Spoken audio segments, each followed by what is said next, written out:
मध्य प्रदेश की सियासत में मिशन 2023 को लेकर सभी राजनीतिक दल तैयारियों में जुटे हुए हैं। वहीं सबसे ज्यादा फोकस दलित वोटर्स को साधने पर किया जा रहा है और यही वजह है कि बीजेपी 2023 में एक बार फिर सत्ता में काबिज होने के लिए दलित वोटर्स पर फोकस कर रही है। तो वहीं कांग्रेस दावा कर रही है कि 90% से ज्यादा दलित वोटर्स कांग्रेस के साथ हैं। हमारी इसी पर खास रिपोर्ट देखिए।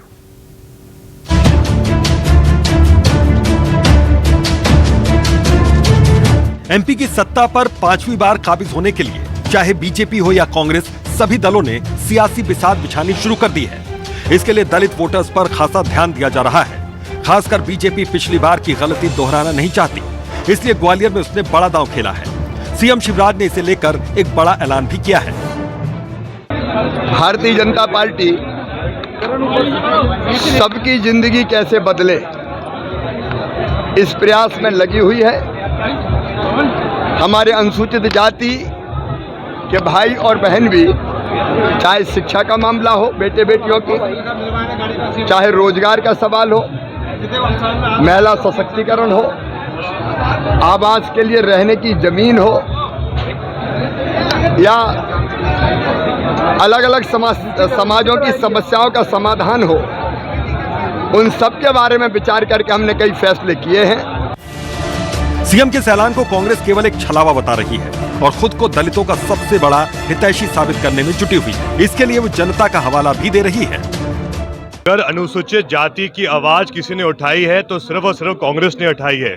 आज दिन तक भी पूरा देश जानता है कि चाहे वो जो भी अधिकार हो, हमारे अनुसूचित जाति के भाई और साथियों के, पूरा अधिकार कांग्रेस ने दिया है। हम बात करें पट्टे वितरण की, तो वो काम तब हुआ था जब सरकार कांग्रेस की थी। जो आर्थिक रूप से जो आज हमारे अनुसूचित जाति के साथी मजबूत हुए हैं, वो देन पूरी कांग्रेस पार्टी की है। आज भाजपा के राज में चर्चा है पूरे देश भर में, संविधान खतरे में है। आज जो हमारा प्रोग्राम सबलगढ़ में है, मुरैना में है, वो इसी को लेके है। कांग्रेस के इस दावे को बीजेपी मुंगेरी लाल के हसीन सपने बताकर तंज कस रही है। बीजेपी का कहना है कि सपने देखने में कोई बुराई नहीं। सपना देखने में तो कोई बुराई है ही नहीं ना। सपना देख सकते हैं। मैं अनुसूचित जाति, उनकी नजर में वो दलित हो सकते हैं, मेरी नजर में वो अनुसूचित जाति के इस हिंदुस्तान को मजबूत करने वाली ताकत है। वो उनका हम सम्मान करते हैं और उनके अधिकारों की लड़ाई हम लोग लड़ते हैं। आज ये देखो कि चाहे वो अनुसूचित जनजाति की हो, अनुसूचित जनजाति की हो, अनुसूचित जाति की हो, पिछड़ा वर्ग की हो, ब्राह्मण हो, क्षत्रिय हो, वैश्य हो, सामान्य साधारण परिवार की उस लाडली बहना की फिक्र किसने की?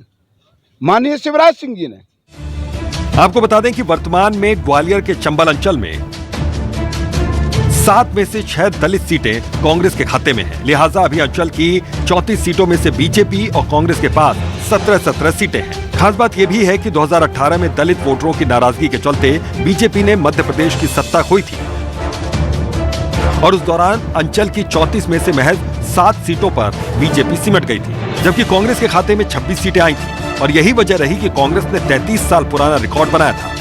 दरअसल अंचल की सीटों पर दलित वोटरों की तादाद 15 से 45% के लगभग है। यानी दलित वोटर यहाँ सीटों की गढ़ बनाने और बिगाड़ने की कुवत रखते हैं। शायद इसलिए कांग्रेस और बीजेपी दोनों पार्टियां इन्हें अपने पाले में करने में जुटी हैं। लेकिन देखने वाली बात यह होगी कि मिशन 2023 के लिए दलित वोटर्स को लेकर चल रही सियासी गणित में कौन पास और कौन फेल होता है। ग्वालियर से न्यूज़ 24 मध्य प्रदेश छत्तीसगढ़ के लिए कर्ण मिश्रा की रिपोर्ट।